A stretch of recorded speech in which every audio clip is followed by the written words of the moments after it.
Quantos querem saber? Não, só se mais 300 pessoas levantam a mão. Só não vou falar, não. O reino grego domina até hoje. Porque o domínio dos gregos não é militar, é um domínio da mente. O humanismo veio do domínio grego e o humanismo domina até hoje. Você entra nas escolas hoje, o humanismo está dominando. Todo o ensino educacional é baseado em humanismo. Você entra, por exemplo, na democracia, alô? Você sabia que democracia não é bíblico? Alô?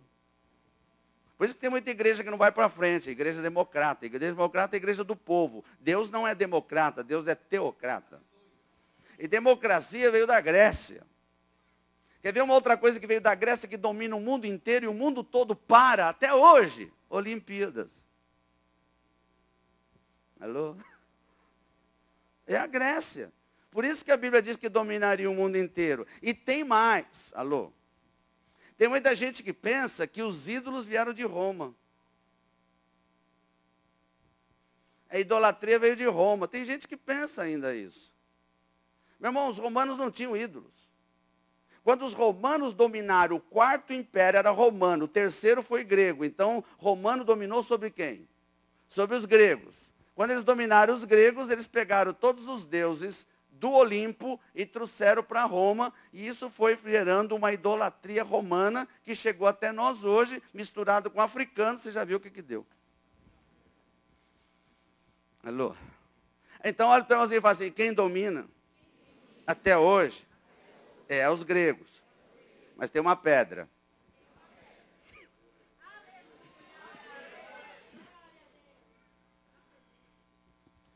Por isso que hoje, como igreja, a grande preocupação da igreja é hoje se levantar, não contra simplesmente o Império Romano, a idolatria, mas se nós entrarmos em guerra espiritual contra o humanismo, contra o pensamento grego, nós vamos ter muito mais vitória do que outra coisa.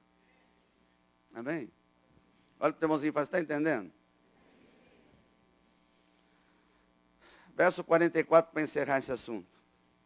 Mas nos dias destes reis, o Deus dos céus suscitará um reino que não será jamais destruído.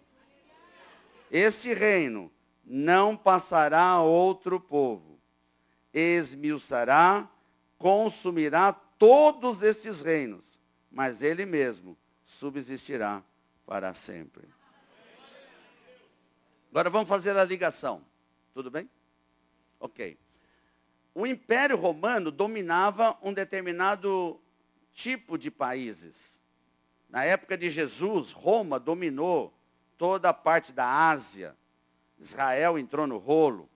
A parte de Egito, arábios, os árabes, todos estavam dentro do Império Romano, que atingiu a Europa toda. Esse Império Romano era representado pelos dedos dos pés e pelas pernas, amém? Na visão do rei Nabucodonosor e na interpretação de Daniel.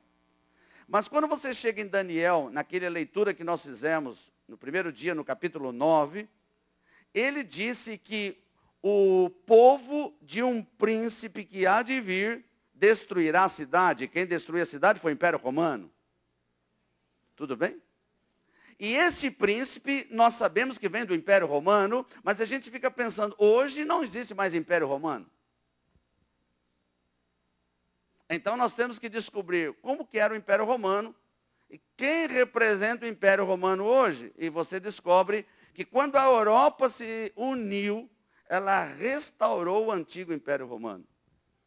O que é o Império Romano hoje? Comunidade Europeia. Se você pegar um mapa, daqui a pouquinho eu vou mostrar um mapa para vocês, você vai descobrir que o mapa do Império Romano Antigo tem toda uma circunferência e quais são os países envolvidos, e você vai descobrir que falta bem poucos países para completar o círculo. Então, um grande sinal, e nós sabemos que o Império Romano, que a comunidade europeia, ela está ainda gente entrando, tem países entrando. E para completar o círculo, ainda faltam alguns países entrar, mas vão entrar porque é bíblico. Tá bem? Até ontem nós temos visto que toda profecia bíblica se cumpre. Então, se cumpriu algumas, as outras vão cumprir. Aleluia! Põe a mão no teu irmão e fala assim, apesar da tua cara, vai acontecer algo na tua vida, meu irmão. Deixa eu mostrar algo para você. Apocalipse capítulo 13, verso 1. Hoje eu tenho que ir bem mais devagar, amém? Porque um pouquinho mais para dentro nós vamos mergulhar. Daniel 2, já li, que é a questão da estátua de Nabucodonosor. E agora vamos ler Apocalipse 13. Vi emergir do mar uma besta. Fala para o teu irmãozinho, uma besta. Que tinha 10 chifres e 7 cabeças. E sobre os chifres, 10 diademas. E sobre as cabeças, nomes de blasfêmia.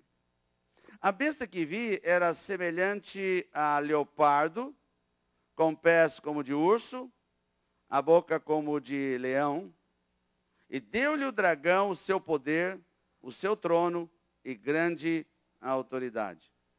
Então vi uma das suas cabeças como golpeada de morte, mas essa ferida mortal foi curada, e toda a terra se maravilhou seguindo a besta.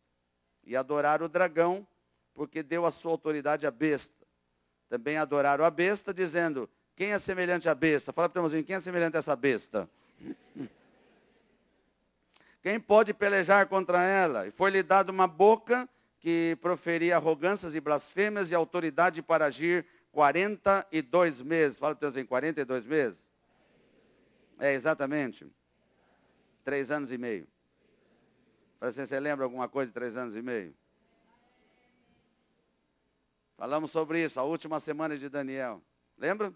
A última semana de ano de 7 anos, tinha uma metade, e ali naquela semana tinha a questão do arrebatamento, que nós já discutimos, as correntes, e quando quebrou a metade da semana, nós vimos, numa das aulas anteriores, que o anticristo se revela na metade da semana, e a Bíblia diz que ele recebe autoridade por 42 meses, que é a grande tribulação. Está tudo bem? Para um pouquinho aí e volta para o verso número 1. Vi emergir do mar uma besta. Fala para o teu irmãozinho, viu como Apocalipse é fácil?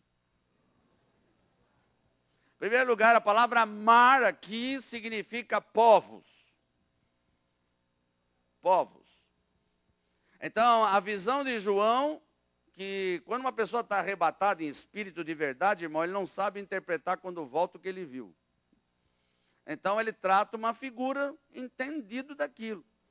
Então, para ele viu um monte de gente que parecia um mar.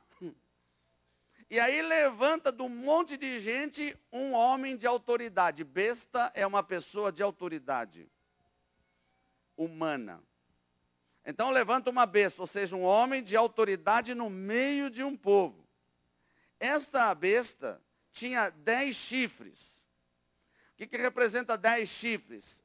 Representa que ele está baseado em 10 principados de autoridade do homem. Ou seja, vamos chamar de 10 governadores ou de 10 presidentes, o nome que você quiser dar. Então tem 10 países envolvidos.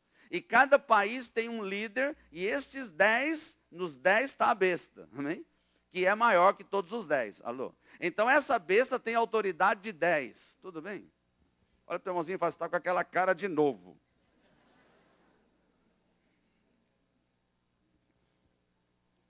E 7 cabeças. Espera um pouquinho, por que isso aqui? Porque dos 10 que tem a besta, que é o homem de mais autoridade de todos, mas dos 10 só tem 7 que mandam. Tem 3 que faz número. Eu estou traduzindo, amém? É aquele grupinho que você junta de 10 tremendo, sempre tem 3 que fica ali e 7 que vai para frente. Aleluia. Você está entendendo, sim ou não? Ok. E 10 diademas. Diadema representa autoridade sobre nações. Diadema representa autoridade sobre nações. Não uma nação, sobre nações. E nomes de blasfêmia. Por que nome de blasfêmia? Porque são autoridades humanas contrárias ao poder de Deus. Porque a palavra blasfêmia aqui no Apocalipse está ligado a tudo aquilo que é contra Deus. Tudo bem? Ok. Quando fala isso, então eu estou imaginando que a comunidade europeia, que representa o antigo Império Romano, ela poderia ser os 10, mas não tem 10 nações, tem mais de 20, e vai ter mais.